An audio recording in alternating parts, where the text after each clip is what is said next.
Sorry.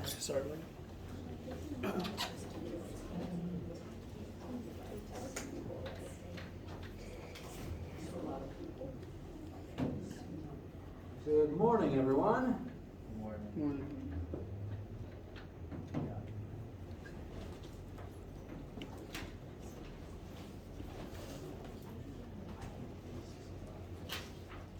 This is a new technical difficulty.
Oh, that's the problem.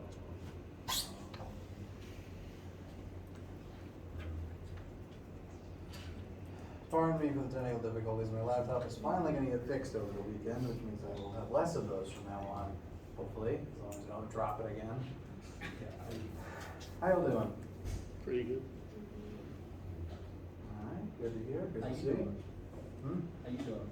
Sleepy, excited for the weekend, if for no other reason than I'll get to sleep, which is very important. As soon as your body's not getting enough sleep, you realize how important it is.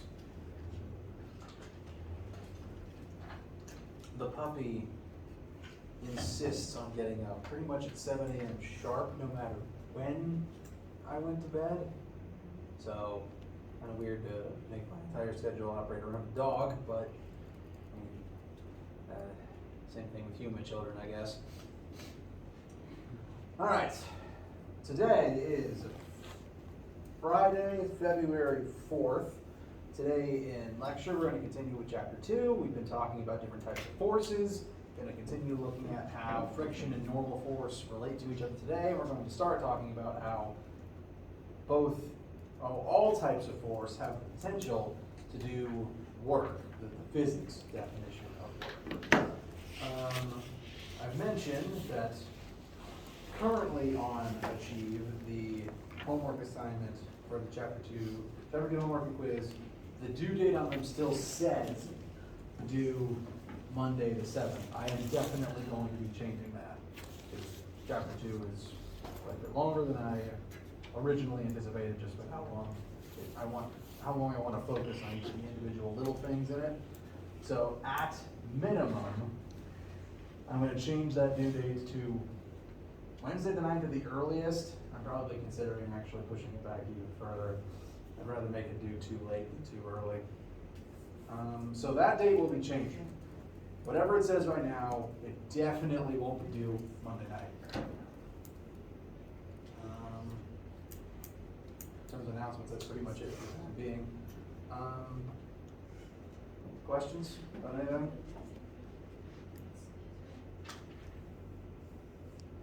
All right. Please let me know any questions you have at absolutely any time. For now,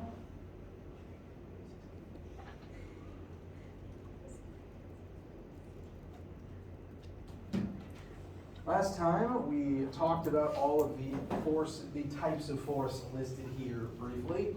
All forces are forces, meaning that they can still add up. You can still use Newton's second law to describe all of them.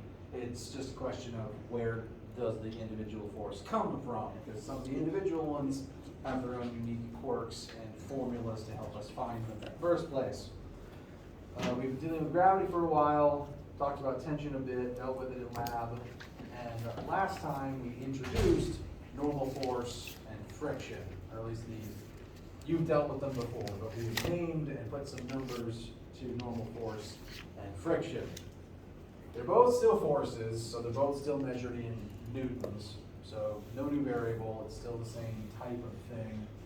But, I haven't mentioned this yet, normal force, if you see it in a formula or in my own work, I will tend to abbreviate to a capital N, sometimes an F with a subscript of N, but most of the notes have just a big N in it, so I'm going to try to keep using that.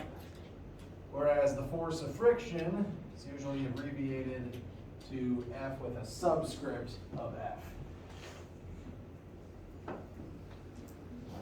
And for some quick review, normal force happens whenever one object pushes into the surface of another object, and that object exerts a perpendicular force out of itself to counter that initial force.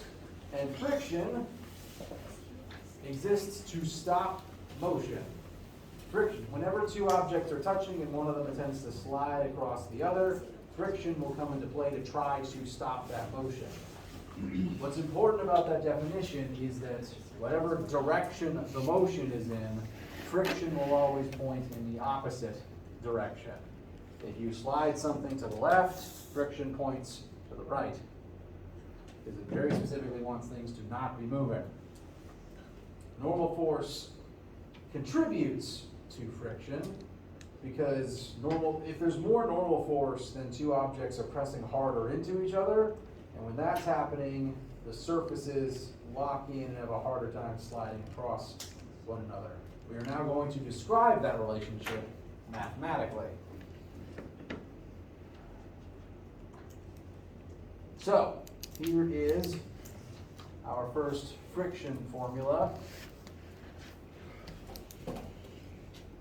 The force of friction is equal to normal force times this Greek letter. I will explain what that is.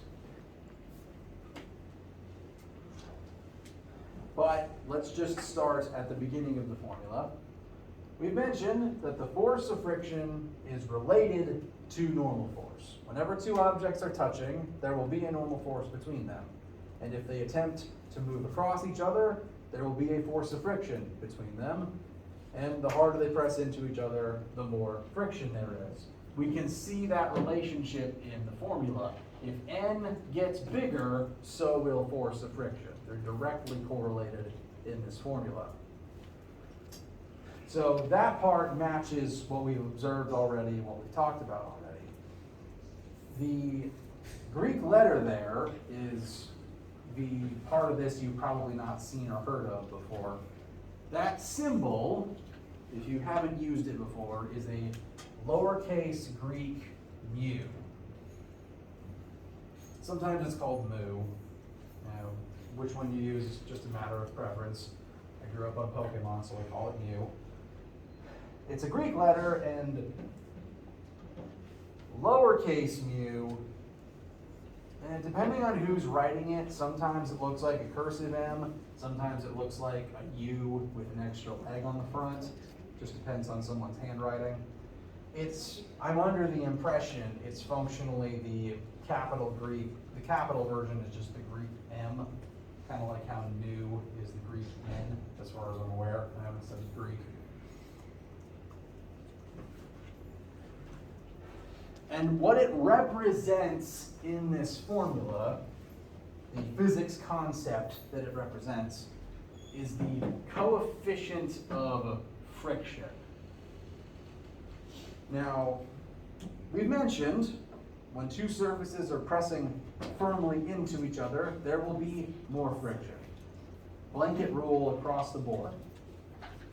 But that interaction, if we just look at the first two terms here, if normal force and friction are directly correlated, that doesn't take into account what the surfaces are made of. Because some things are just guaranteed to be slicker than other things. Ice will pretty much always have less friction than sandpaper, for example. Mu, the coefficient of friction, is the part of the formula that takes that into account. Whereas the N represents the force between these two specific objects, mu represents a ratio of, for the two surfaces that are present and interacting, how much friction is between them on average. So it's mu is a number that just represents, for the specific surface here, how much friction does it tend to generate. So, for example, I assume most of your shoes and car tires are made out of rubber because it has very specifically a high coefficient of friction, because you don't want your feet to be sliding everywhere. You don't want your wheels to be sliding everywhere. You actually want high friction on those things. So, and frankly, probably most of your electronics probably have little rubber feet on them somewhere too. I know my laptop and my calculator do. That's specifically because rubber has a high coefficient of friction. When you plug in a higher mu value, you'll get more friction, and that keeps those objects from sliding. Meanwhile, slippery objects, highly polished objects have lower coefficients of friction, and that drives the friction they create downwards. So these two different things sum up the two aspects that affect friction between any two objects. How do we feel so far?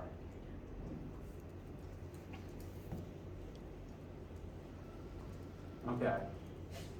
Now, mu is still kind of a weird thing because, for one thing, there's infinitely many surfaces, infinitely many objects in the universe that could feasibly touch and interact, which means there's infinitely many mu's to represent all of those possible combinations. There's a coefficient for rubber on linoleum floor. There's a coefficient for rubber on carpet. There's a coefficient for this remote sliding across this table. There's a coefficient for remote sliding across floor. Because there's endless ones, you don't need to memorize any of them. Every question will give you a unique mu for the interaction in that question. Or alternatively, you'll be given everything else you need to calculate the mu in that question. You will never have to memorize any coefficients of friction for this class. There's too many of them. The other weird thing about mu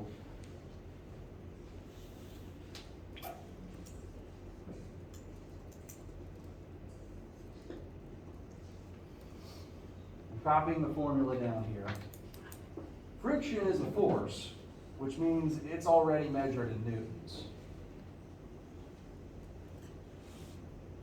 Normal force is also a force, so it's also already measured in newtons.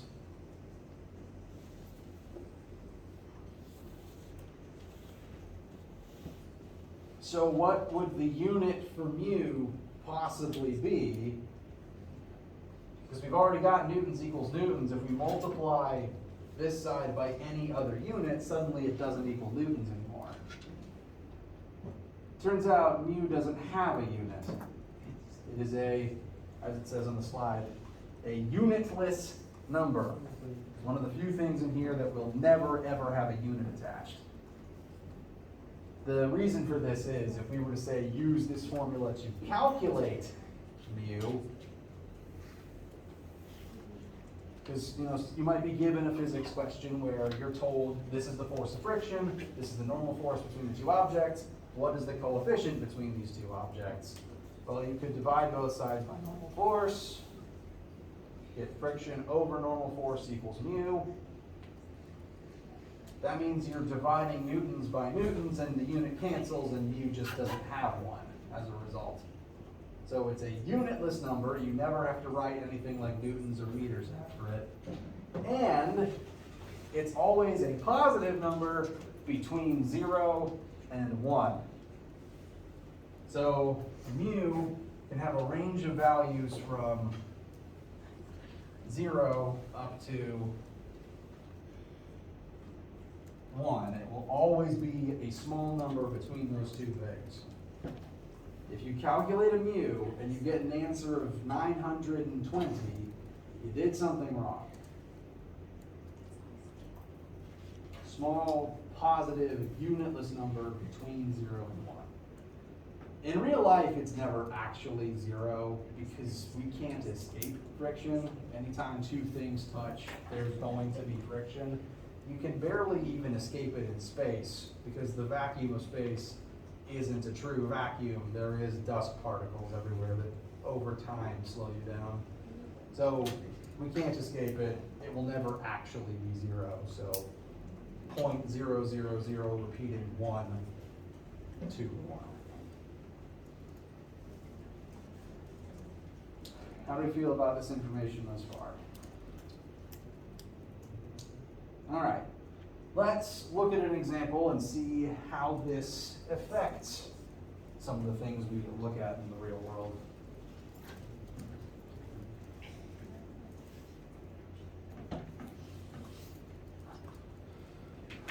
Let's look at ye old horse and buggy. A buggy is pulled down the road by a horse who is exerting a constant force forwards of 65 newtons. This is the force with which the horse pulls. As we're reading the question, I'm going to go ahead and start drawing a picture because pictures are always helpful. Bless you. I'm going to make a free body diagram of the carriage to represent the forces on the carriage. I'm just going to use the picture as a basis and say the horse is pulling this way to the left. And that is a 65 Newton force leftwards. Next thing we're told, the buggy has a mass of 150 kilograms.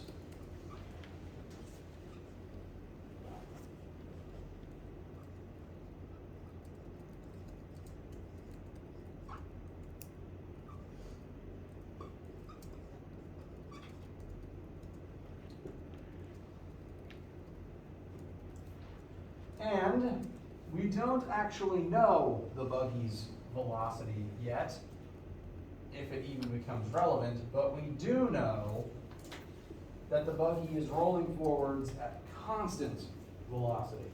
This is the equivalent of having your cruise control on. The buggy's moving at the same speed constantly, the horse is moving at a nice, easy trot where nothing is changing. That is everything that we are outright told right now.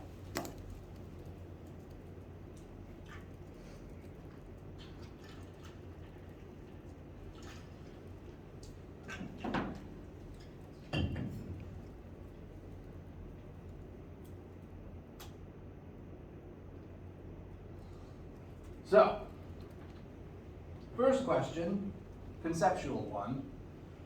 The horse is pulling forwards on this carriage. A force is being exerted upon this mass.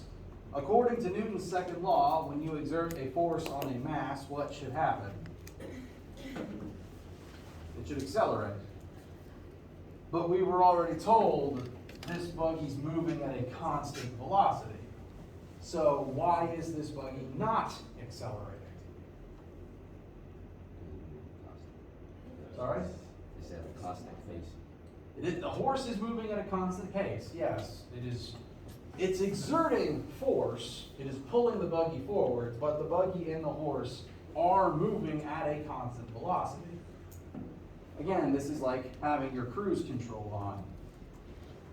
So there is a force, but we're not accelerating. If we're not accelerating, what does that mean for the net force acting on this buggy right now?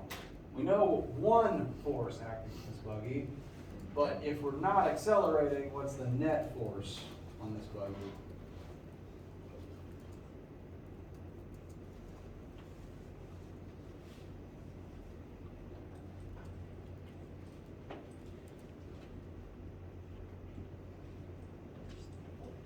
So, constant velocity means zero acceleration. If your velocity isn't changing, then you are not accelerating. If we were to plug that zero into Newton's second law, we could conclude that the net force acting on this wagon is 0 newtons. All the forces present on this wagon must be adding up to 0. The wagon is in equilibrium. That's why it and the horse are able to move at constant velocity. The forces acting on it add up to 0, so it's just going to keep moving forwards at the same speed. Like I said, when your car has cruise control on, it's moving forwards at constant velocity. There's a lot of forces acting on your car. There's the engine pushing you forward. There's friction from the road and from the wheels and from the wind pushing you backwards. But to move at constant velocity, they all have to add up to 0. So the point of cruise control is you're telling the car's computer apply just the right amount of force to equal out all those other forces and continue moving at the same speed. Back in the day, the cruise control computer was just the horse's brain. So, the buggy doesn't get faster and faster because the force from the horse, which I have labeled force horse, is being balanced out by other forces that are present. So whatever those forces all are, they must all add up to 0. The next thing we're asked, what is the weight of the buggy? How do we calculate the weight of an object on planet Earth? Very good. I'm going to use the altered version of Newton's second law. Force of gravity equals mass in kilograms times the acceleration of gravity, negative 9.8 meters per second squared. Mass of 150 kilograms, it's already in kilograms, which is nice. Times 9.8, the negative just signifies downward.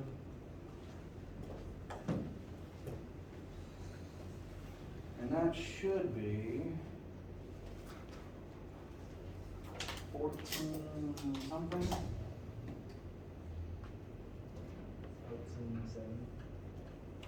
Say it again. 1,407. Perfect. So the weight of the buggy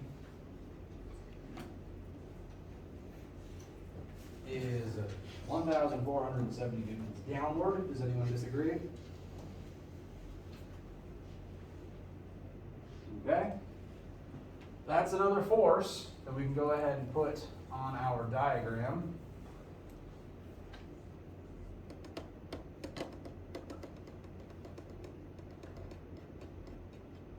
So we've got force of gravity and force of horse. Next question. What is every single possible force currently acting on this buggy? We know that whatever forces are present, they have to add up to 0 since we're not accelerating.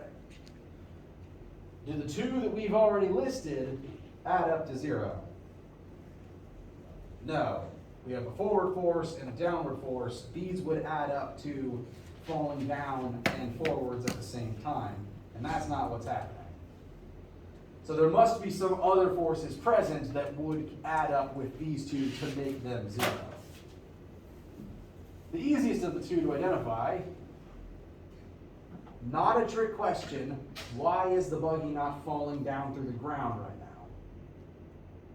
Because the ground is holding it up. Ground is holding it up. And since the ground is a horizontal surface exerting a force perpendicularly out of itself, what's the name for that kind of force? Normal force. Fantastic. So there must be some normal force pushing upwards to keep the buggy from falling straight down.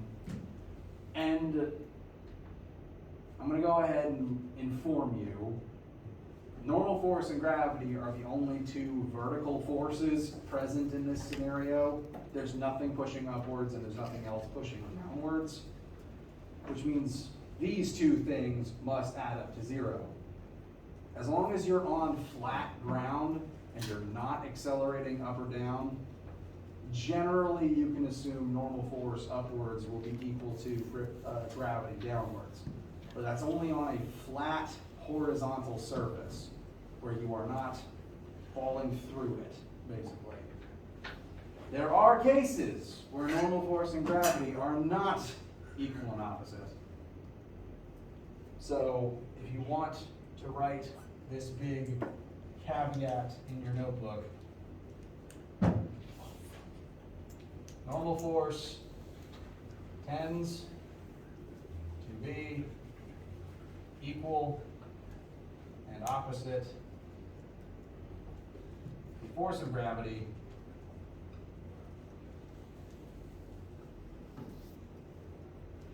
only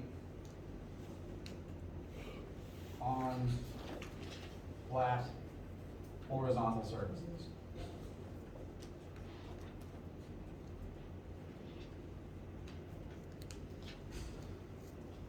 That's generally going to be a pretty safe assumption to make. If the question involves a slant or an incline, that rule goes out the window. But at least right now, and for most of our questions, flat ground, we can safely make this assumption.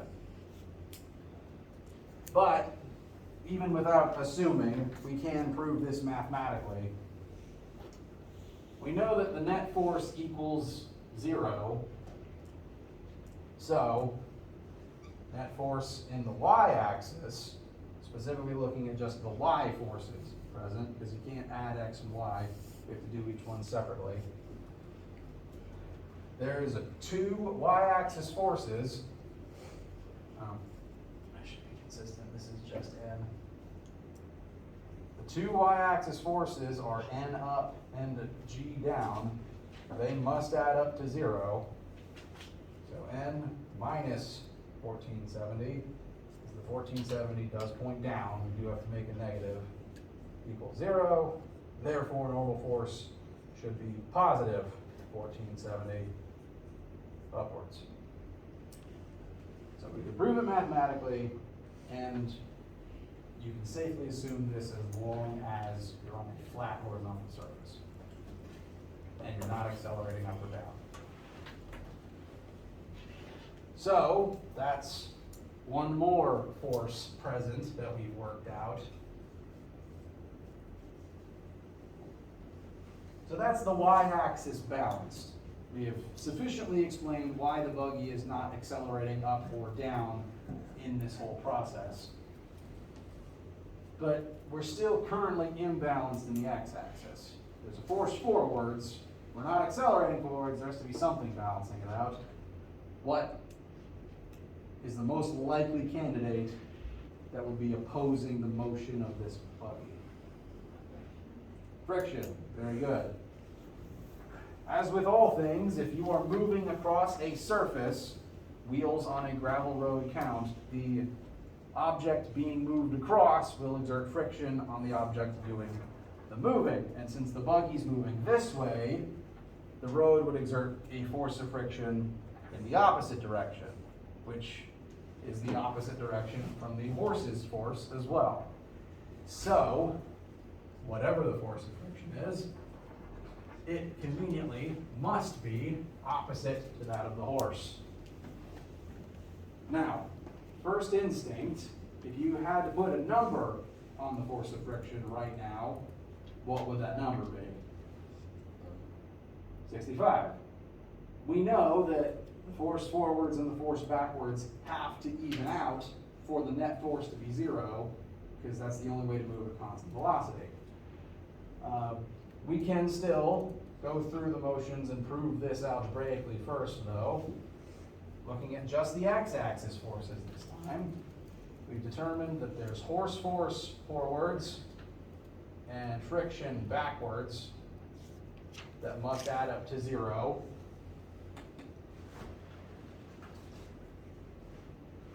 We know horse force is 65. We don't have officially a number for friction yet, but they must add up to 0. Therefore, if 65 is forwards, force of friction is 65 backwards.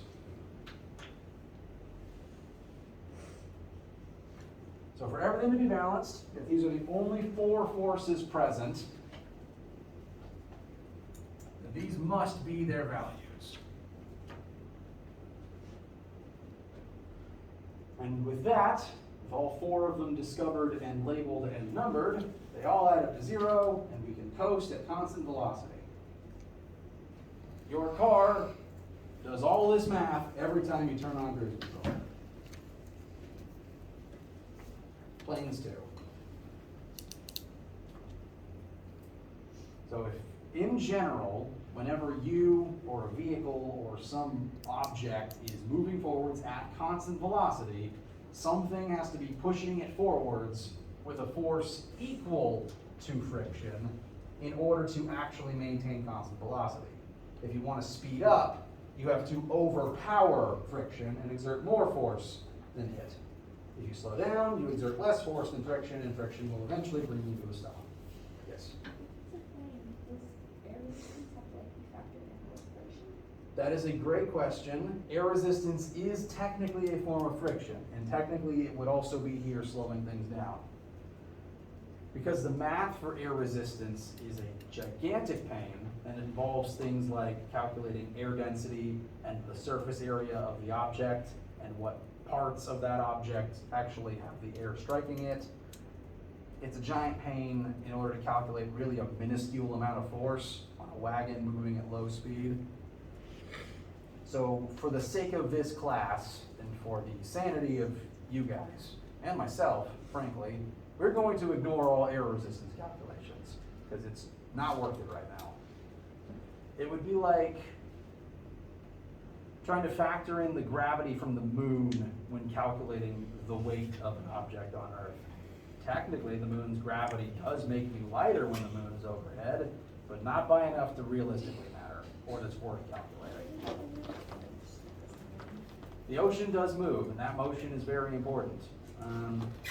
But the ocean, the total mass of water in the ocean is bigger, so the force from the moon is also bigger on the ocean than it is on me.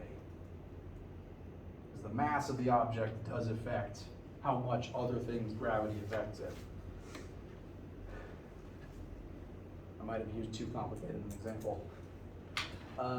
But you are correct. Air resistance is friction. Technically, if we wanted to be the most thorough, we could run calculations to determine what additional force air resistance would add to this. But at low speed, it's not a lot, and the calculations are not really worth it right now. They tend to only matter when you're moving at high speed or trying to fly, usually both.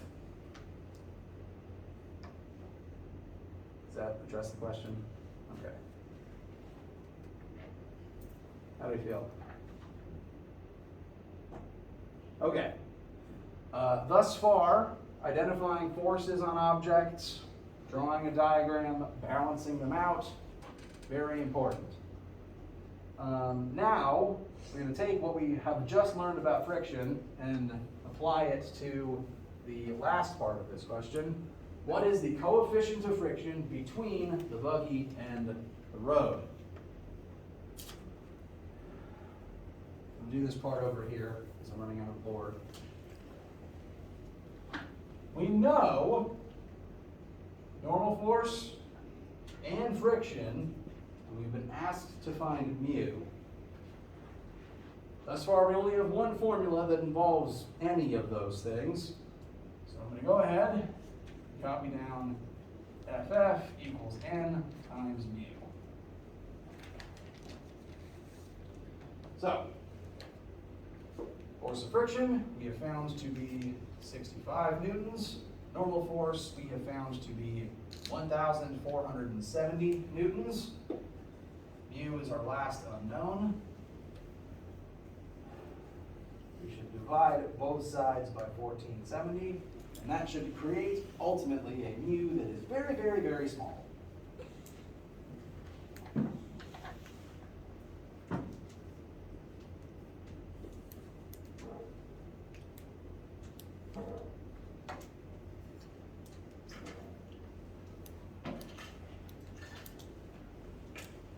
Keep misplacing my calculator right when I need it.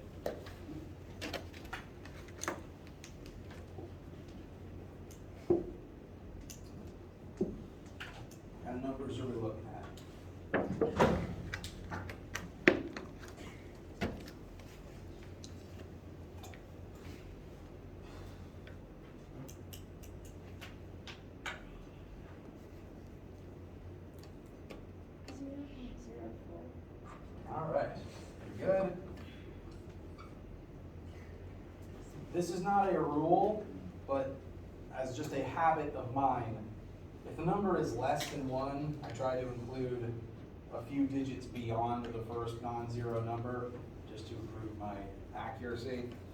It's not a rule, because we aren't tracking sig figs, but I'm going to, based on what my calculator says, expand that a few more digits for accuracy's sake. And that's actually it. There's, like we said, there's no unit, so you don't have to attach like meters or newtons or anything. It's just the number. From what we said earlier about the type of number to expect, does this calculation make sense? Getting some light nodding. It's very good. We were expecting a small number between 0 and 1, and that's what we got. Very small. This is, as frictions go, a very small amount of friction, which is frankly the point of a wheel. You want friction on a wheel to be low because the purpose of a wheel is to make it easier to roll. If this horse was dragging a wheelless box, that number would be a lot bigger. Well, it would still be smaller than 1, but it would be bigger than it is.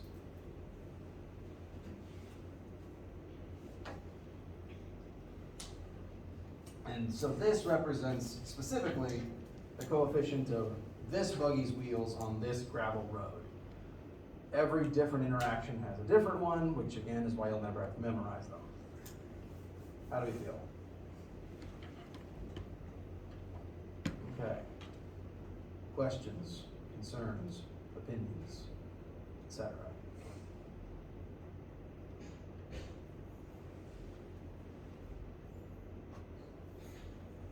Okay.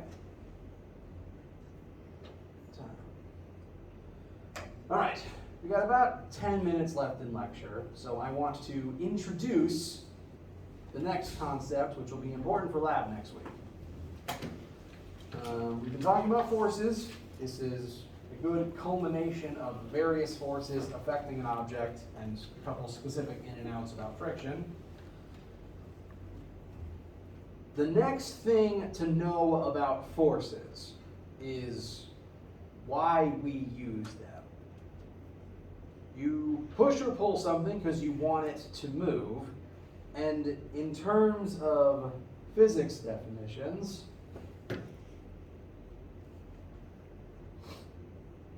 when you push or pull an object with mass, that object may accelerate according to Newton's second law. When you push an object and it moves in the same direction as the force you applied, you have done work on that object. When you want something to move, you push it, and that takes energy.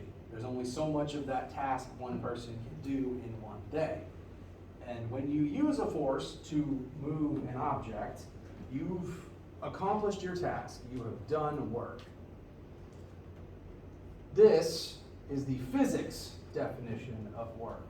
When you exert a force on something and it moves in the direction you were pushing it.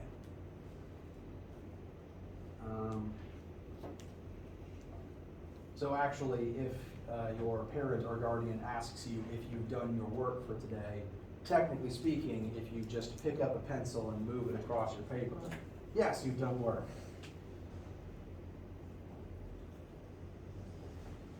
So, we use forces to move things and accomplish tasks. Work is the physics description for how and why we do that. So, one more new formula that we will start considering over the weekend. This is the formula for work, and appropriately, work is represented by a nice capital W. Work is equal to force times displacement. As in the previous definition, when you exert a force on something and it moves because of that force, you've done work. And so that's what this formula says. The harder you push and the more something moves, the more work you accomplish. Or subsequently, the more energy you use.